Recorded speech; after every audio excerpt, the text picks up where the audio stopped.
महापालिका निवडणुकीतल्या पराभवाचा खापर एकमेकांवर फोडण्यावरून मनसेत राज ठाकरे विरुद्ध पक्षाचे नेते सरचिटणीस अशी खळाजंगी झाली। त्यामुळे आज कृष्णकुंजवर बोलवण्यात आलेली पक्षाची चिंतन बैठक वादळी ठरली।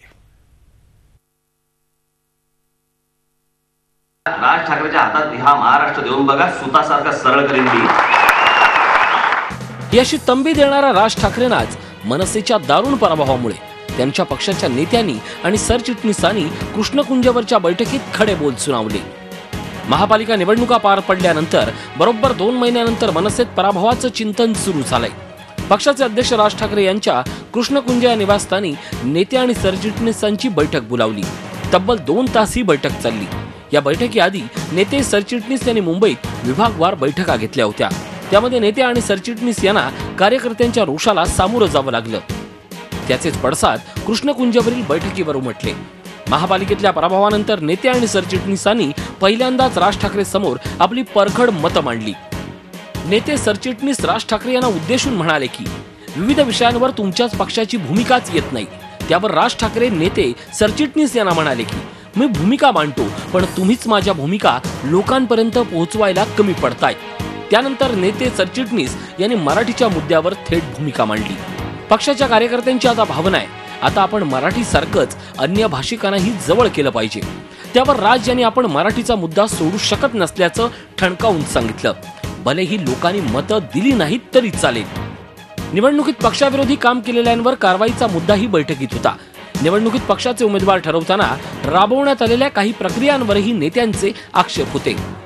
तसंच नेते सरचिटणीस यांना त्यांच्या मानमर्यादा आणि कर्तव्याचीही पक्ष नेतृत्वाकडून जाणीव करून दिली। पक्षात अधिकारांच्या विकेंद्रीकरणावरही चर्चा झाली। मात्र अत्यंत खेळीमेळीच्या वातावरणात बैठक झाल्याचा दावा मनसे नेत्यांनी केलाय। एकंदरीत त्या चर्चेनंतर साहेबांचा आणि आमचा असा निर्णय झालाय, साहेबांनी तो निर्णय दिलेला आहे। त्याच्यात काही प्रमाणामध्ये साहेबांनी आम्हालाही नेते मंडळी म्हणून की तुम्हालाही नक्की काय करायला पाहिजे या विषयाची आम्हालाही काही माहिती दिली। काही माहिती दिली म्हणजे आम्हाला काही कानपिचक्या दिल्या आहे, कबूल करायला मला हरकत नाही।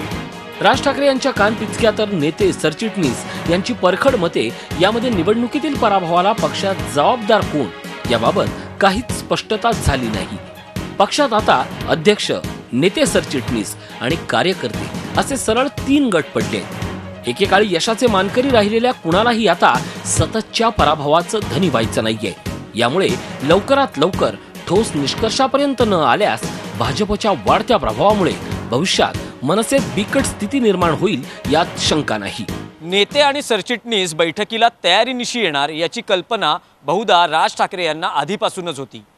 त्यामुळे attack is the best defence असा पवित्रा त्यांनी सुरुवातीपासूनच घेतला होता। मात्र हा पवित्रा नेहमीच उपयोगी येईल असं नाही याची कल्पना खुद्द राज ठाकरे यांनाही आहे। त्यामुळे मनसेचं पुढे काय होणार हा मुद्दा उपस्थित केला जातोय। दिनेश दुखंडे, झी मीडिया, मुंबई। झी 24 तास रहा एक पाऊल पुढे।